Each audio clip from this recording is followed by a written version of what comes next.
क्या भाजपा ने जेडीयू को बर्बाद कर दिया? क्योंकि कई बार उसके ऊपर आरोप लगे थे कि जेडीयू को तोड़ने का प्रयास कर रही है भाजपा। और क्या प्रशांत किशोर के आह्वान पे जितने भी जेडीयू में मुस्लिम लीडर थे वो सब लोग पार्टी को छोड़ रहे हैं, पार्टी से इस्तीफा दे रहे हैं। क्योंकि एक साथ कई नेताओं ने कल पार्टी से इस्तीफा दे दिया।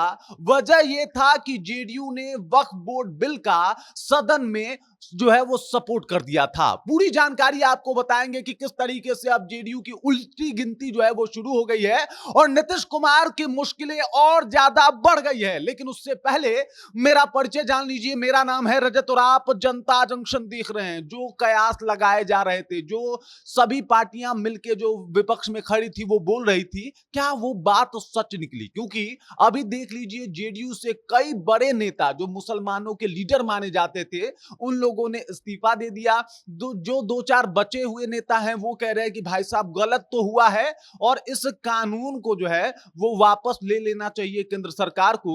नीतीश जी को अभी से भी इसके खिलाफ कुछ करना चाहिए। लेकिन अभी तो नीतीश जी एकदम से आउट ऑफ संपर्क हैं।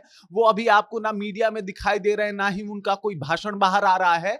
लेकिन यहां पे स्पष्ट हो गया है कि भाई साहब जेडीयू से नाराजगी तो सभी मुसलमान लीडरों को है, तभी उनके पार्टी के मुस्लिम लीडर जो है उनका साथ छोड़ जाते हैं। आप देख लीजिए, सबसे पहले प्रशांत किशोर आह्वान करते हैं कि अगर जेडीयू इस काम को करने में भाजपा का साथ देती है, यानी वक्फ बोर्ड विधेयक लाने में भाजपा को सपोर्ट करती है, उनको वोट करती है, तो भाई साहब जितने भी मुस्लिम लीडर जेडीयू में हैं उनको तत्काल जेडीयू को छोड़ देना चाहिए। और देख लीजिए, होता भी कुछ ऐसा ही है। उधर जो है वो जेडीयू सपोर्ट करती है, जेडीयू के सांसद जो है इसके पक्ष में यानी बिल के पक्ष में वोटिंग कर देते हैं और इधर कई नेता नाराज हो जाते हैं। उनका बयान बार बार आता है और कल तो उन लोगों ने इस्तीफा भी दे दिया। सबसे पहले इस्तीफा देने वाले नेताओं का नाम आप जान लीजिए।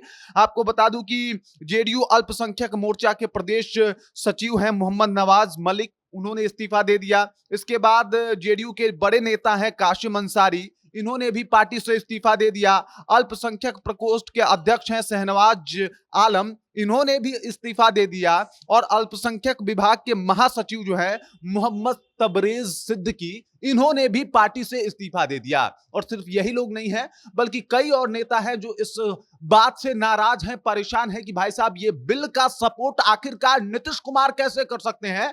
नीतीश कुमार तो बड़ा ही वो सेकुलर आदमी है, वो एक पार्टी से एक किस तरीके से इन्फ्लुएंस हो सकते हैं, भाजपा के साथ किस तरीके से आ सकते हैं और कैसे इस बिल का समर्थन कर सकते हैं सदन में। इसको लेकर भारी नाराजगी थी। प्रशांत किशोर आह्वान करते हैं मुसलमान के तमाम लीडरों को कि भाई साहब तुरंत तत्काल जो है वो जेडीयू का साथ छोड़ दीजिए। क्योंकि अगर ये पार्टी आप लोगों की बात ही नहीं सुन रही, अगर ये पार्टी आपके खिलाफ जो है वो फैसला लाने को तैयार है, तो फिर इनके साथ आपको होने का कोई फायदा नहीं है। और देख लीजिए, प्रशांत किशोर का आह्वान इन मुसलमानों के लिए कितना ज्यादा मायने रखता है। इन लोगों ने साथ छोड़ भी दिया, मतलब प्रशांत किशोर को अपना लीडर मान रहे हैं और वहीं नीतीश कुमार के बारे में सोच रहे हैं कि भाई साहब अब नीतीश कुमार हमारे उस लीडर के छवि में अब फिट नहीं बैठते जो कभी बैठा करते थे या जिस उम्मीद से मुसलमान उनको वोट किया करते थे। आज भी माना जाता था कि भाई साहब कुछ सॉफ्ट मुसलमान थे जो एकदम से नीतीश कुमार के साथ हुआ करते थे और 2005 से लेके 2020 तक उन्होंने नीतीश कुमार को वोट भी किया, भले ही उनके साथ भाजपा रही। हालांकि ये आंकड़ा अप एंड डाउन होता रहा, लेकिन एक आंकड़े की माने तो लगभग 9% मुसलमान जो है वो 2020 में भी नीतीश कुमार के साथ थे और उन्होंने नीतीश कुमार को सपोर्ट किया था। लेकिन अब चीजें बिल्कुल बदल गई है, चीजें बिल्कुल अलग दिखाई दे रही है। मुस्लिम लीडर जो है वो जेडीयू का साथ छोड़ रहे हैं और जिस बात का डर था कि भाई साहब भाजपा अगर खेल करेगी तो मतलब मुश्किल में तो जेडीयू ही फंसेगी। अब देख लीजिए, भाजपा का तो बल्ले बल्ले है, उनके जो हार्डकोर वोटर हैं इस फैसले से बहुत ज्यादा खुश हैं और इसको लेके उनको सपोर्ट भी करेंगे। लेकिन जेडीयू के साथ जो वोटर थे, क्या वो अब दूर होते जा रहे हैं? क्योंकि भाजपा ने जो फैसला लिया इसमें भाजपा का फायदा था। भाजपा इसी रणनीति के लिए जानी जाती है। वो तो अपने मैनिफेस्टो में बाकायदा इस बात का जिक्र भी करती है कि हम आएंगे तो ये काम करेंगे, ये जो 3 तलाक बिल है वो लाएंगे, ये जो राम मंदिर का मसला है इसके बारे में हम बातचीत करेंगे, ये जो ये वक्फ बोर्ड बिल विधेयक है इसको पारित करवाएंगे, और वो सब काम अपने मैनिफेस्टो के हिसाब से करवा ली रही है। लेकिन यहां पे फंस गए हैं बेचारे नीतीश कुमार। भले एनडीए टूटा हो या ना टूटा हो इस फैसले और इस विधेयक से, लेकिन जेडीयू की पार्टी तितर बितर होती हुई नजर आ रही है। नीतीश कुमार की मुश्किलें बढ़ती हुई नजर आ रही है। और आपको बता दूं कि 2020 में मात्र 43 सीटों पे सिमटने वाला जेडीयू अब लगता है कि उससे और नीचे जाने वाला है, क्योंकि 2020 में भी मुसलमानों का साथ मिला था, लेकिन इस बार लग रहा है कि वो साथ अब जेडीयू के साथ नहीं जाने वाला। यानी मुसलमान जो है अब जेडीयू का हाथ मजबूत नहीं करेंगे। वो सब लोग प्रशांत किशोर को अभी से ही अपना लीडर मानने लगे हैं। आप सोचिए कि प्रशांत किशोर के मात्र एक आह्वान पे जेडीयू के नेता अगर जेडीयू को छोड़ दे रहे हैं, तो प्रशांत किशोर का रौला क्या है। लेकिन इसमें बल्ले बल्ले हो गई बीजेपी के।